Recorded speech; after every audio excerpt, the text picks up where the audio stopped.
This is Heliox, where evidence meets empathy. Independent, moderated, timely, deep, gentle, clinical, global, and community conversations about things that matter. Breathe easy, we go deep and lightly surface the big ideas.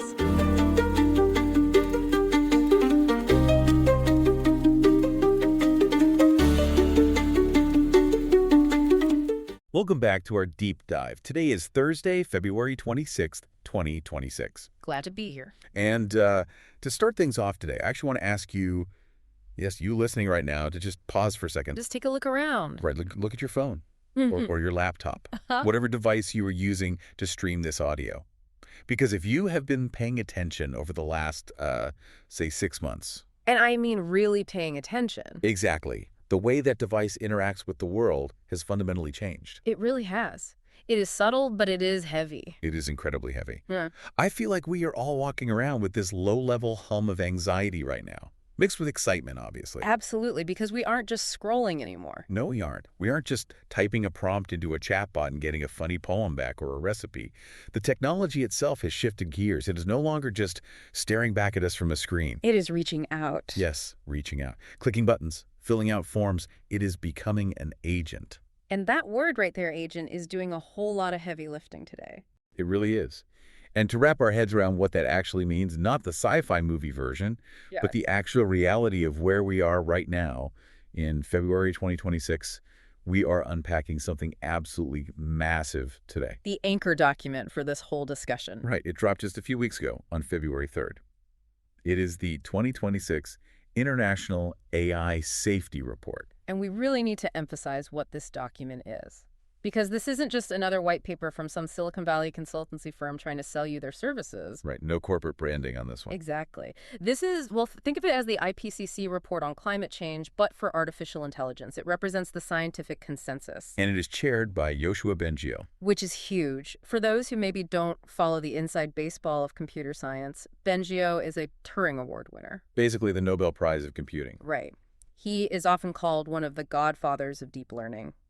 He has been in this field since the very beginning when neural networks were just a fringe theory. So when he speaks, the industry has to listen. But he didn't write this oscillation. Oh, definitely not. He wrangled over 100 international experts. A logistical nightmare, I'm sure. Oh, I can only imagine. We are talking about an expert advisory panel with nominees from over 30 countries. You have representatives from the UN, the EU, the OECD. So this is basically the definitive state of the union for AI in 2026. That is exactly what it is. And the mission of our deep dive today, and really the mission of the authors who put this together, is to create a source of truth. Because right now, policymakers are just completely drowning. They are. You have tech lobbyists screaming innovation in one ear and then safety advocates screaming human extinction in the other. It is exhausting. It is. So this report is stepping in to say, all right, hold on. Let us look at what the science actually says is happening on the ground right now. And the timing of this release is so crucial. We are recording this right on the heels of the India AI Impact Summit in New Delhi. Which literally just wrapped up a few days ago. Right, from February 16th to the 20th. And this report was basically the required reading for that summit. It was the document every single delegate was highlighting on the plane ride over to New Delhi. Setting the stage for the whole global debate. Yes, because the narrative hook here, the underlying story that is keeping all these brilliant scientists up at night, is that the gap is widening. The gap between the tech and our rules for it. Exactly. The technological advancement is accelerating way faster than our ability to govern it. Or frankly, even our ability to understand how it works under the hood. That is the part that gets me. We are actively deploying things we do not fully understand. Which is why we need to talk about the deep architectural shifts the report brings up. We are looking at a move toward a 2026 global AI safety architecture. Because the old models don't apply anymore. Right. We need an architecture that accounts for dynamic self-modifying models. Agents that pull data provenance on the fly from outside and internal sources. It is vastly more complex than a contained chatbot. Okay, so we have a monster stack of notes to get through today. A very full plate. We're going to look at this concept of jagged intelligence. Then the rise of these agentic systems you just mentioned. Then we're going to dive into the concrete risks, some truly terrifying stuff happening in biology and cybersecurity. And finally, the massive geopolitical mess we are currently sitting in. Let's jump in. Let's do it. Section 1. The paradox of jagged intelligence. Now, when I hear the word jagged, I immediately picture a broken bottle or a really rough mountain range. The mountain range is the perfect metaphor here, actually. Okay, break that down for me. In the context of a machine that is supposedly outsmarting us, what does jagged mean?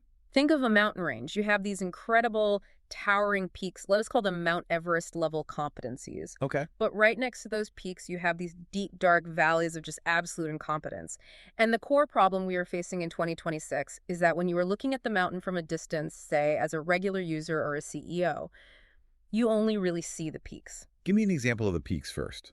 What are these systems doing right now that counts as Mount Everest? Well, back in 2025, the leading systems finally cracked the International Mathematical Olympiad questions. The IMO. Yes. Which is basically the hardest math competition in the world for high schoolers. Honestly, it is insanely hard. We are talking about novel problems that routinely stump professional adult mathematicians, and these AI systems achieved gold medal performance. Wow. They aren't just memorizing formulas or regurgitating textbooks, they are actively engaging in novel mathematical reasoning.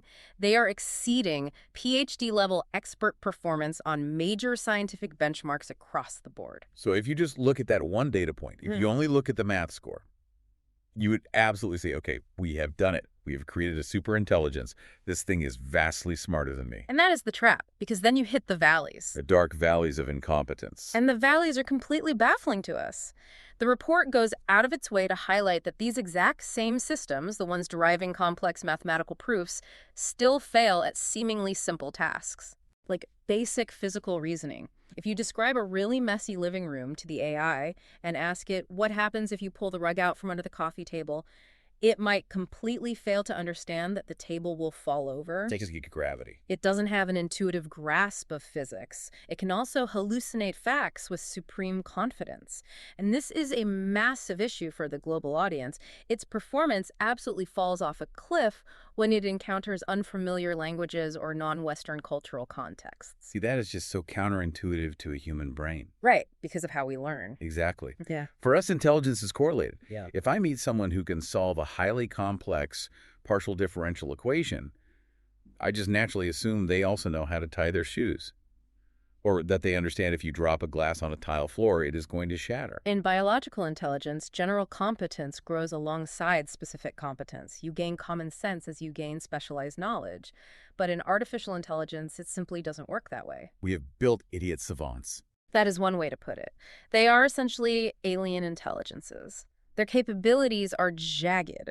And the real danger here, the whole so what of this section of the report, is that this creates a highly dangerous illusion of competence. Because we trust the peak, so we just blindly ignore the valley. Exactly. You sit down at your desk and you watch an AI solve a physics problem in 10 seconds that would have taken you a week to map out. Right. So your brain automatically assumes, wow, this thing is a genius. I can definitely trust it to handle this routine real-world logistics problem for my supply chain. Because it is math, right? But the logistics problem involves a weird edge case that requires common sense or physical intuition, which is the valley. So the AI completely fails. But because you trusted the peak, you probably aren't checking its work very closely. Not until the supply chain actually collapses. Exactly. That distinction right there, that artificial competence is not uniform, feels like the single most important concept to grasp to understand 2026. It is the foundation of the whole safety argument. And it gets so much riskier when we stop using these models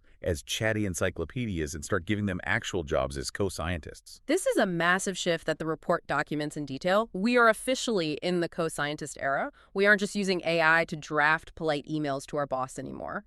Unpack that term for us. Yeah. What exactly is a co-scientist doing in a lab right now? It is performing end-to-end scientific workflows. So imagine you are a human pharmaceutical researcher. The old way was you read a ton of papers, you come up with a hypothesis, you design an experiment test, it analyzes the data. The classic scientific method. Right. Now the AI agent handles the entire loop autonomously. It scans the entire history of published biological literature, literally more papers than a human could read in 1,000 lifetimes. And it synthesizes all of it. Synthesizes it, generates a novel hypothesis based on patterns we couldn't see. It designs the physical experiment, and then it analyzes the results. It is doing the actual science. Oh, it is doing the heavy lifting of discovery. The report points specifically to the breakthrough abilities in solving protein folding problems and designing new therapeutics. We are talking about AI systems designing highly targeted drugs for diseases that the medical community previously considered undruggable. The speed of that discovery must be accelerating exponentially. It is off the charts. Which on the surface sounds amazing. Yeah. I want a cure for cancer. I want a cure for Alzheimer's. Bring on the robot scientists. We all want those cures. But here is that jagged edge coming back to bite us. The very same capability that allows an AI agent to design a complex protein that binds perfectly to a receptor to cure a terrible disease. Oh, I see where this is going. It is the exact same capability required to design a protein that deliberately blocks a receptor to kill a person. The dual-use dilemma. It is the classic dual-use problem, but playing out at warp speed. If you have a co-scientist that can design a miracle cure, you inherently have a co-scientist that can design a novel pathogen. And remember, this co-scientist is jagged. Yes. It might be an absolute genius at molecular binding. But does it have the common sense or the ethical grounding to know that it shouldn't design a lethal toxin? Or even just to realize that the cure it just invented has a horrific side effect that any human biologist would spot instantly? It doesn't. So we are essentially handing over the keys to the laboratory, to an entity that is technically brilliant, but entirely contextually blind. That is a deeply terrifying way to frame it. But it leads us perfectly into the second major theme of the Bengio report, the actual mechanism of how these things operate in the world, the shift from intelligence to agency. Right. The industry prediction that really defined the lead up to 2026 was agency is greater than intelligence. Which grammatically makes sense to me. But technically speaking, what does that actually mean? Yeah. Because for years we were completely obsessed with IQ scores and parameters, trillions of parameters. Yeah. Why did the industry suddenly stop caring about raw intelligence? Because they realized that raw intelligence is essentially just potential energy. Agency is kinetic energy. It is action. It really does not matter how incredibly smart a large language model is if it just sits there, idle on a server, waiting for a human to type a prompt.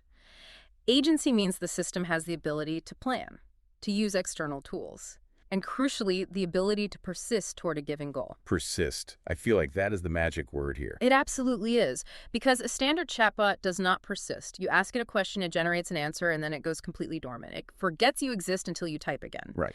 But an agent has a persistent goal state. So say you tell your agent, book me flight to London for under $600 sometime next month. A great use case. Right. The agent doesn't just do a single Google search and give up. It might check 5 different airline sites. It might sit there and actively monitor the prices, waiting 3 days for a dip. It acts on your behalf. Exactly. It navigates the messy web interface. It retrieves your passport information from a secure vault and enters it. And most importantly, it overcomes errors autonomously. If the airline website crashes halfway through checkout, the agent doesn't just throw an error code to you. It refreshes the page and tries again.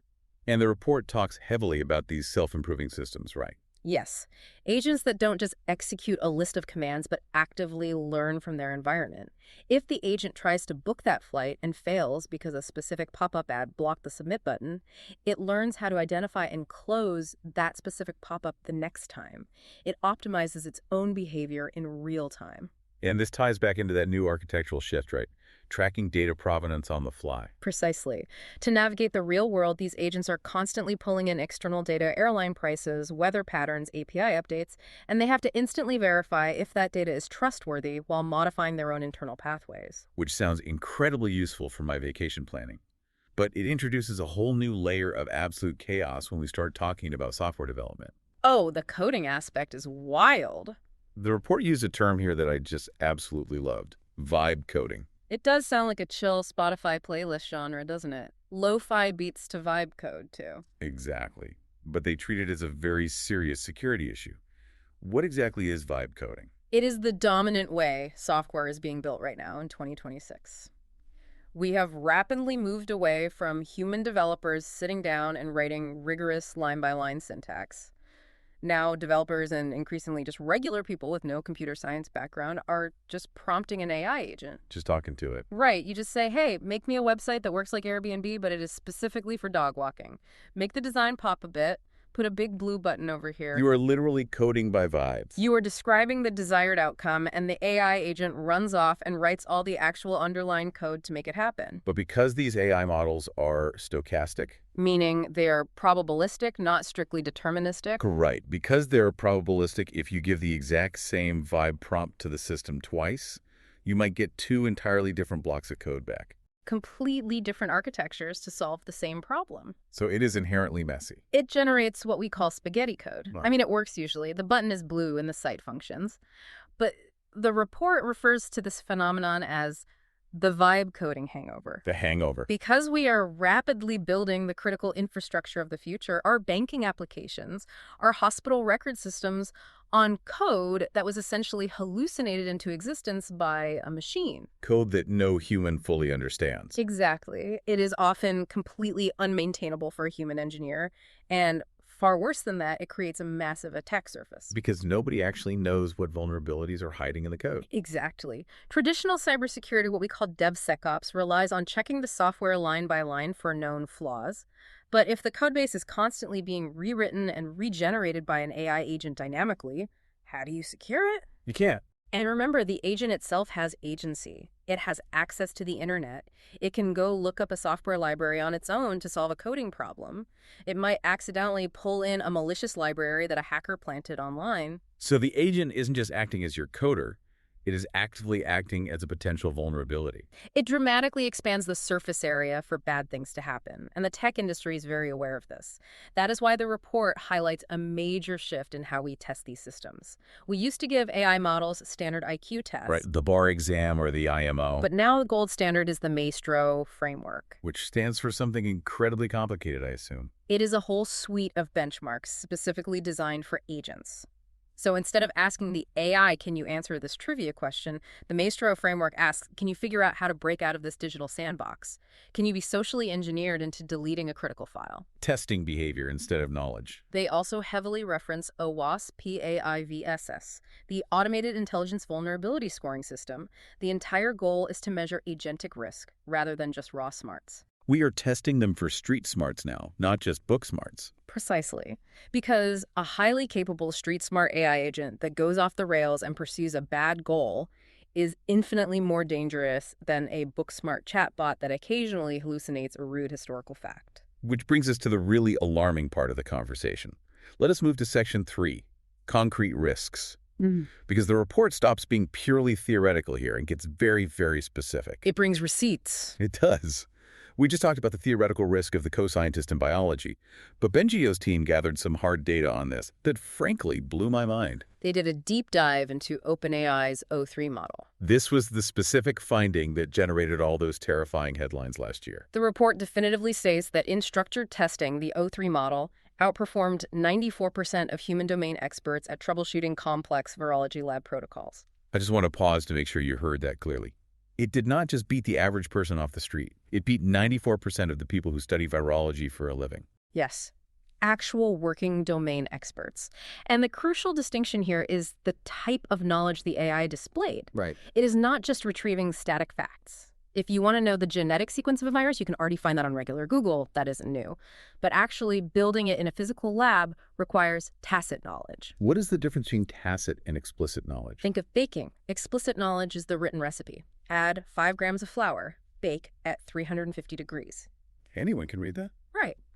But tacit knowledge is the instinctual feeling of knowing that the dough feels just a little too sticky today because the humidity in the room is high, so you need to add just a tiny pinch more flour to balance it out. Hands-on intuition. Exactly. It is the practical lab experience, and the AI is now actively bridging that gap. It is providing the tacit knowledge that historically acted as a massive natural barrier to entry for biological weapons. So previously, a bad actor, say a lone wolf terrorist, might be able to download the explicit recipe for a pathogen.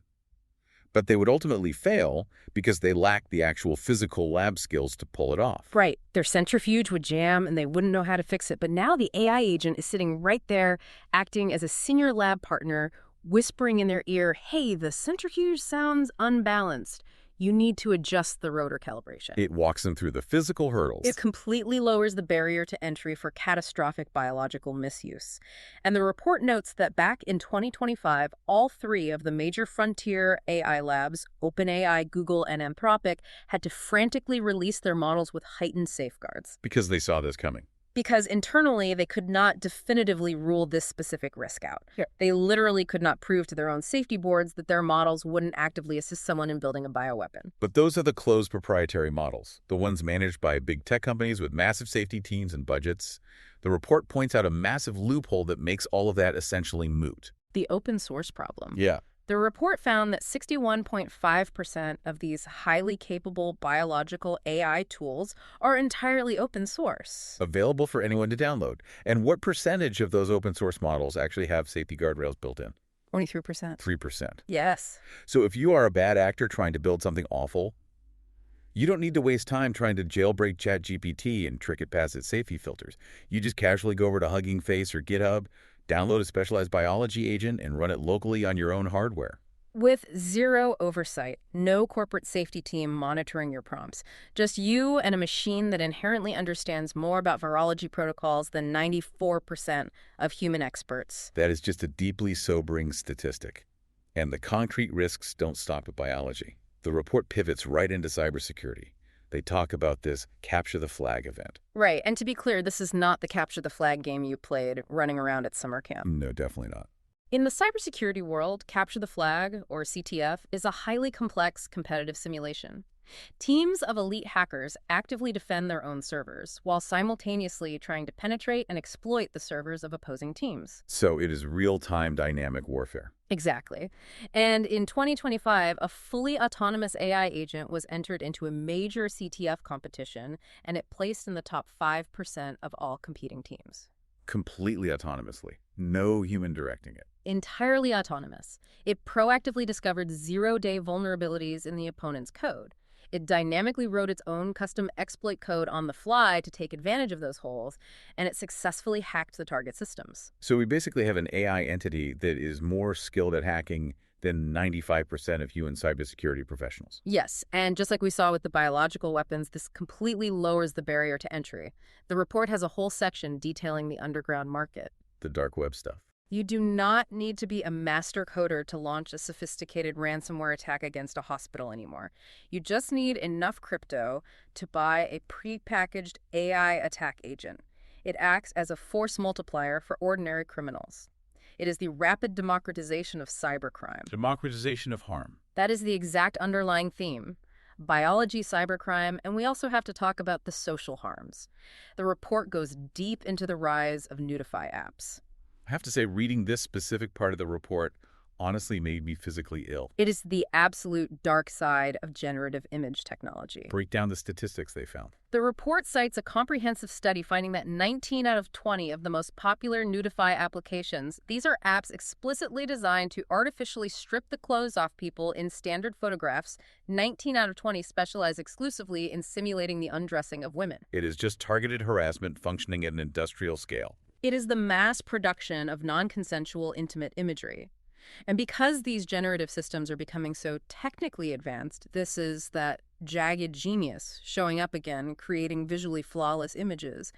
It is becoming virtually impossible for the average person to distinguish these deep fakes from actual reality.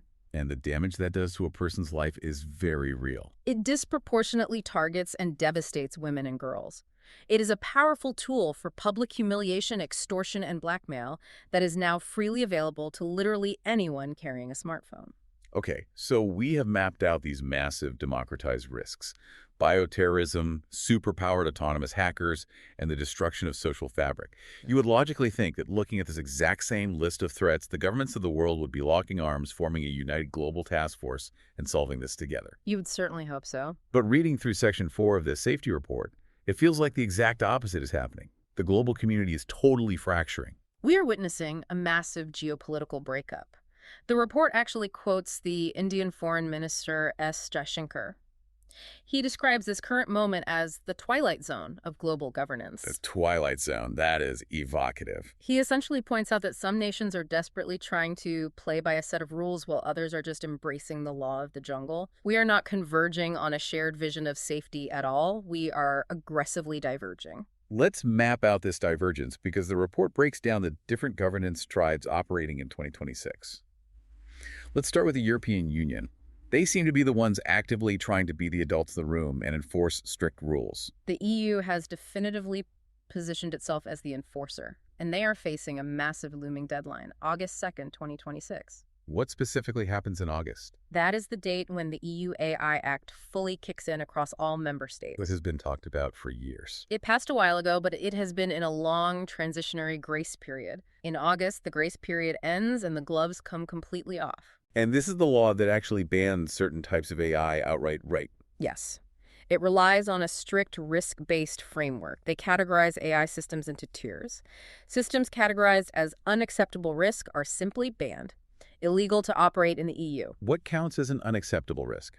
Things like state-run social scoring systems, or using real-time emotion recognition software on children in schools. Okay, so hard red lines. And then you have the high-risk tier. These are systems used in critical infrastructure sorting employment resumes or law enforcement tools. If you build one of these, you face incredibly strict conformity assessments. So meaning if you want to sell your AI software to a European company, you have to legally prove it is safe first. You have to let regulators look under the hood. You have to do an immense amount of rigorous paperwork. The EU is forcing the industry to move from vague voluntary safety promises to hard statutory enforcement. And there are actual penalties. Massive fines tied to a percentage of a company's global turnover. It is an existential financial threat if you mess up. Now contrast that entirely with what is happening in the United States right now. Under the current Trump administration, we are seeing a wildly different philosophy taking hold. It is the polar opposite of the European approach. Back in June of 2025, the U.S. government officially rebranded the U.S. AI Safety Institute. It used to be called AISI. Right, and they rebranded it to KSI, the Center for AI Standards and Innovation. They literally erased the word safety from the building. Replaced entirely by innovation. And that is not just a cosmetic name change, it is a massive geopolitical signal. What is the underlying philosophy there? The report outlines it clearly. The current U.S. administration explicitly rejects what they call burdensome regulations and censorship. Their core view is that the EU is essentially regulating its own tech industry into complete irrelevance. So the U.S. strategy is just to win the race. It is entirely about national security and maintaining U.S. technological dominance. They call it the Lutnick Doctrine, named after the Commerce Secretary. And what does the Lutnick Doctrine state? It states that the biggest existential risk facing America isn't a rogue autonomous AI agent causing harm.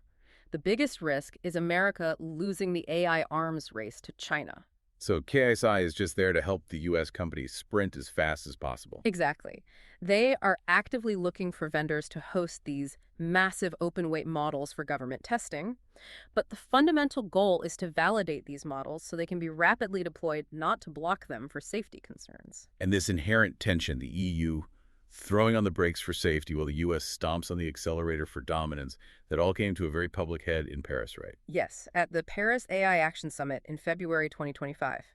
The report details how the U.S. delegation outright refused to sign the final joint communique. They just walked away from the table. They wouldn't sign it. Yeah. They explicitly cited concerns that any form of binding global AI governance would inherently infringe on American sovereignty. They simply do not want the UN or the European Union dictating what American tech companies are allowed to build. Okay, so where does the United Kingdom fit into this tug of war? Because historically they hosted the Bletchley Park Summit. They positioned themselves as the diplomatic bridge between the U.S. and the EU. Well, that bridge is burning down too, or at least it is heavily pivoting. The UK also decided to rename their primary institute. The AI Safety Institute officially became the AI Security Institute in February of 2025. Safety to security. Again, it sounds like purely semantics, but you are saying it indicates a major policy shift. It is a massive narrowing of scope. Safety is a very broad term. It includes mitigating algorithmic bias, ensuring fairness, fighting political misinformation. That's societal harms. Exactly. Security is a much narrower lens. Security means national defense. It means preventing the catastrophic loss of control of highly advanced models to foreign adversaries. It is a militarized view of the tech. The UK government is essentially saying, look, we are not going to be the internet police monitoring chatbots for mean tweets. We are going to be the shield against AI-enabled cyber warfare. And they are backing that up with legislation. They are heavily pushing a frontier AI bill expected to pass in May 2026, which will give this new security institute serious legal teeth to intervene before major models are released. So we have the EU playing the strict regulator. We have the US acting as the aggressive accelerator. We have the UK acting as the national defender. And then we have the entire rest of the world, the global south. Which the report frames as the forgotten majority. They highlight a truly brutal digital divide right now. Give me the numbers on that. In several wealthy Western nations, enterprise AI adoption is sitting well over 50%. But when you look at regions in Africa or Latin America, adoption is languishing below 10%. So while we are sitting here having philosophical debates about autonomous agents stealing white-collar jobs, half the global population doesn't even have access to the basic tools. And those nations are absolutely terrified of being permanently left behind. Or even worse, they fear being digitally colonized by these Western algorithms that don't reflect their cultures. Which explains their push at the UN. Yes. China and a massive coalition of global South nations are pushing incredibly hard at the UN Global Dialogue. They are demanding centralized UN governance over AI. They want a global governing body. They want an institution with real power so that AI doesn't just permanently remain an exclusive club for wealthy Western tech giants. And I'm guessing the United States absolutely hates that idea.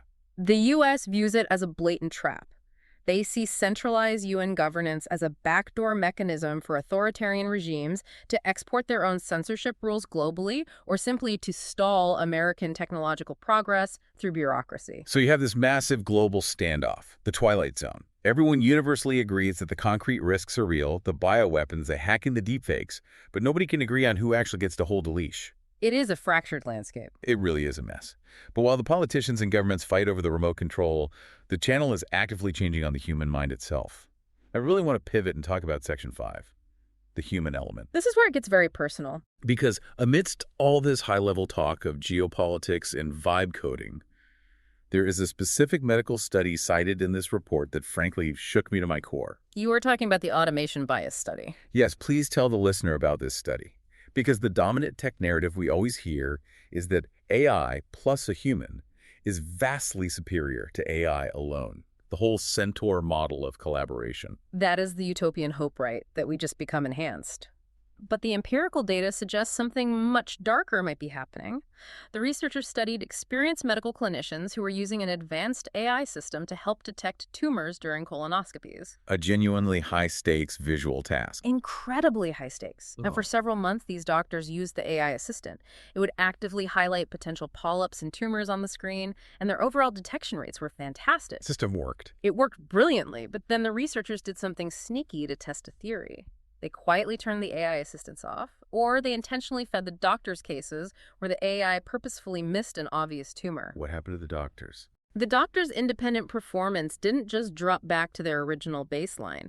It dropped 6% below their pre-AI baseline. Wait, they actually became worse doctors than they were before they ever touched the software. Yes.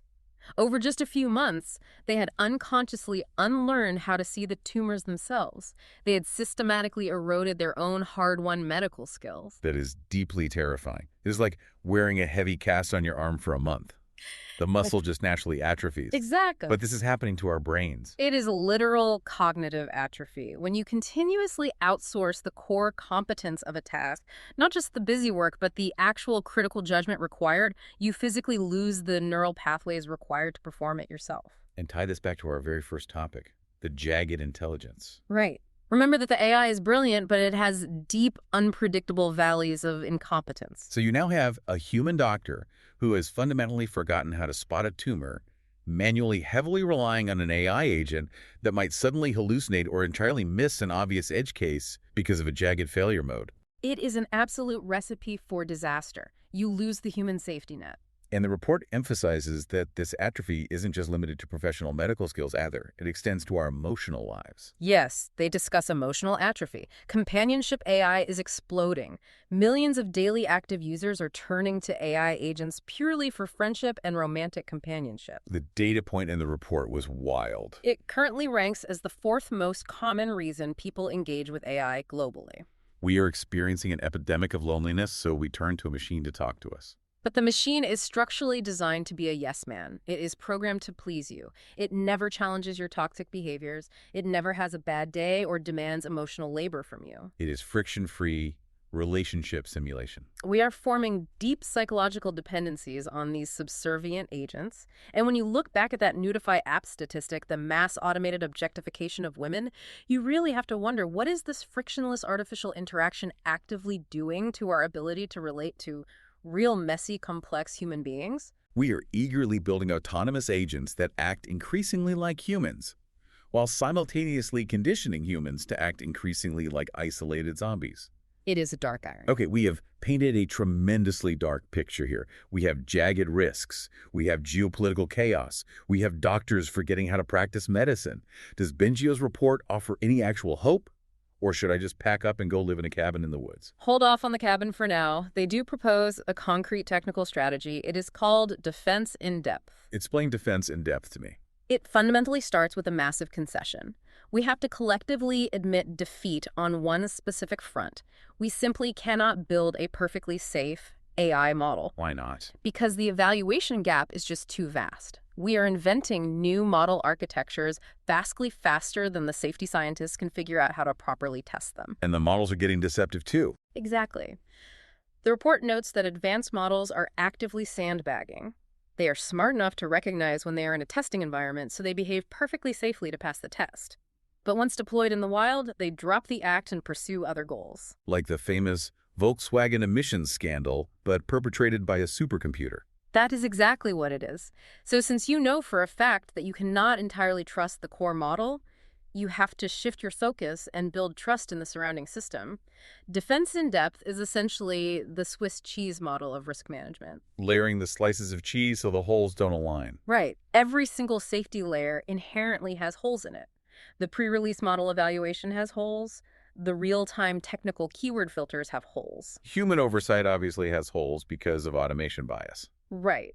But if you relentlessly layer enough diverse slices of cheese, stringent evaluation, plus active filtering, plus independent human oversight, plus rapid incident response teams, hopefully the holes don't ever line up to allow a catastrophe through. So the core philosophy is you explicitly assume the AI is going to fail. You assume it will eventually try to hand a pathogen recipe to a bad actor.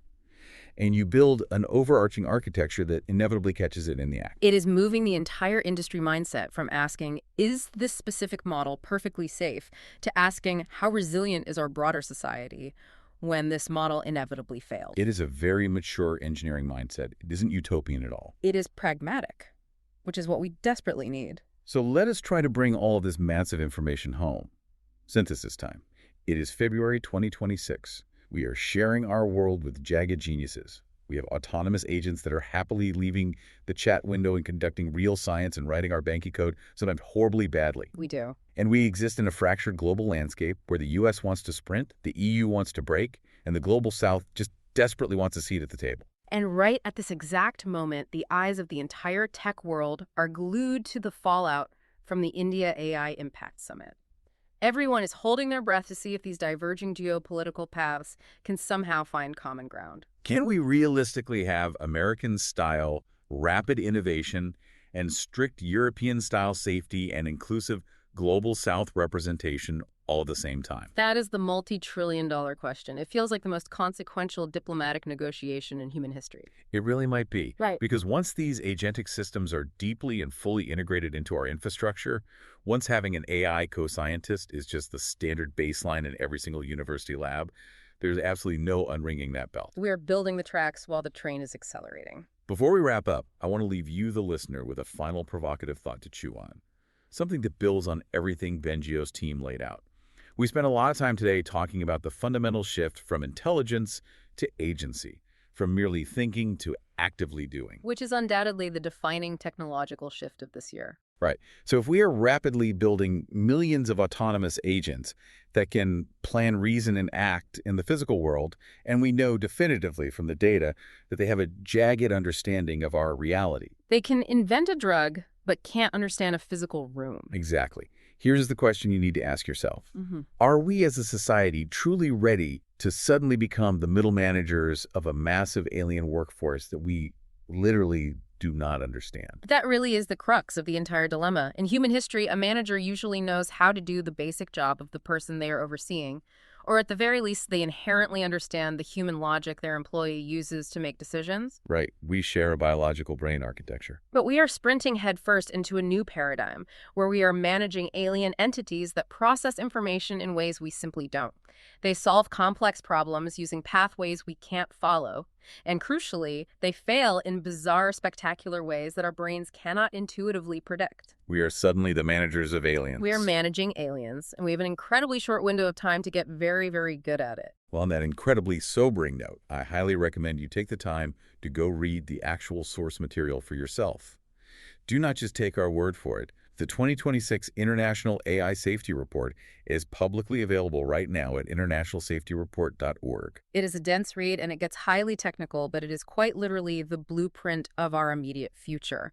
Go look at the jagged performance graphs, look at the concrete data on the open source risks. Figure out where your own personal red lines should be drawn. Thank you so much for joining us on this deep dive. Keep paying very close attention to your devices. We will see you next time. Heliox is produced by Michelle Bruecker and Scott Bleackley. It features reviews of emerging research and ideas from leading thinkers, curated under their creative direction with AI assistance for voice, imagery, and composition. Systemic voices and illustrative images of people are representative tools, not depictions of specific individuals. Thanks for listening today. 4 recurring narratives underlie every episode: boundary dissolution, adaptive complexity, embodied knowledge, and quantum-like uncertainty. These aren't just philosophical musings, but frameworks for understanding our modern world. We hope you continue exploring our other episodes, responding to the content, and checking out our related articles at helioxpodcast.substack.com.